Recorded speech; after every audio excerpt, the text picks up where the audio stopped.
अध्याय 12 भक्ति योग। अर्जुन ने पूछा, जो आपकी सेवा में सदैव तत्पर रहते हैं या जो अव्यक्त निर्विशेष ब्रह्म की पूजा करते हैं, इन दोनों में से किसे अधिक पूर्ण माना जाए? श्री भगवान ने कहा, जो लोग अपने मन को मेरे साकार रूप में एकाग्र करते हैं और अत्यंत श्रद्धापूर्वक मेरी पूजा करने में सदैव लगे रहते हैं, वे मेरे द्वारा परम सिद्ध माने जाते हैं।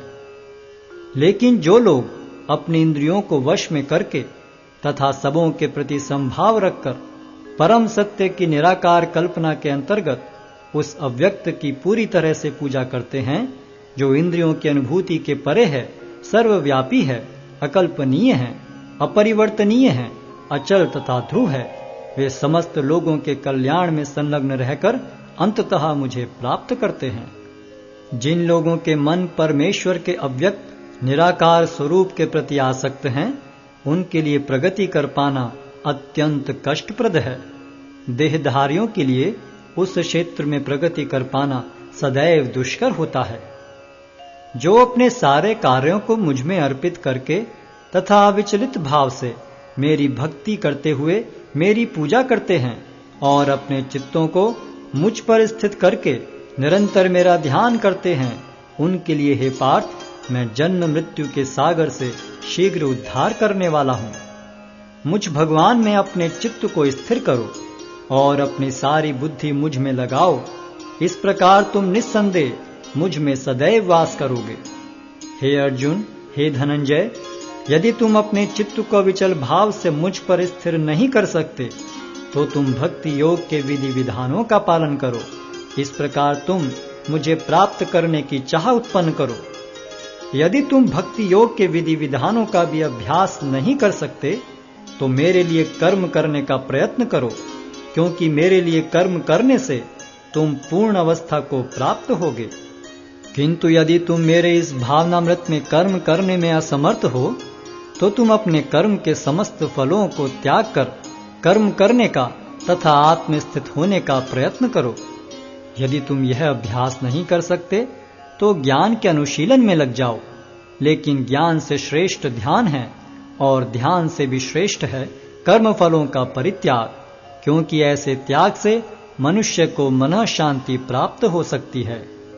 जो किसी से द्वेष नहीं करता लेकिन सभी जीवों का दयालु मित्र है, जो अपने को स्वामी नहीं मानता और मिथ्या अहंकार से मुक्त है, जो सुख दुख में संभाव रहता है, सहिष्णु है, सदैव आत्मतुष्ट रहता है, आत्म संयमी है, तथा जो निश्चय के साथ मुझ में मन तथा बुद्धि को स्थिर करके भक्ति में लगा रहता है, ऐसा भक्त मुझे अत्यंत प्रिय है।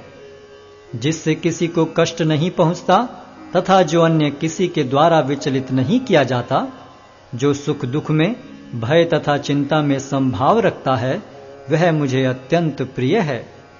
मेरा ऐसा भक्त जो सामान्य कार्यकलापों पर आश्रित नहीं है, जो शुद्ध है, दक्ष है, चिंता रहित है, समस्त कष्टों से रहित है और किसी फल के लिए प्रयत्नशील नहीं रहता, मुझे अतिशय प्रिय है।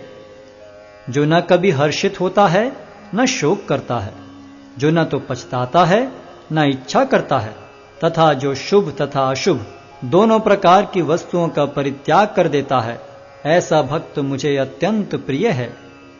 जो मित्रों तथा शत्रुओं के लिए समान है, जो मान तथा अपमान, शीत तथा गर्मी, सुख तथा दुख, यश तथा अपयश में संभाव रखता है, जो दूषित संगति से सदैव मुक्त रहता है, जो सदैव मौन और किसी भी वस्तु से संतुष्ट रहता है, जो किसी प्रकार के घर बार की परवाह नहीं करता, जो ज्ञान में दृढ़ है और जो भक्ति में संलग्न है, ऐसा पुरुष मुझे अत्यंत प्रिय है।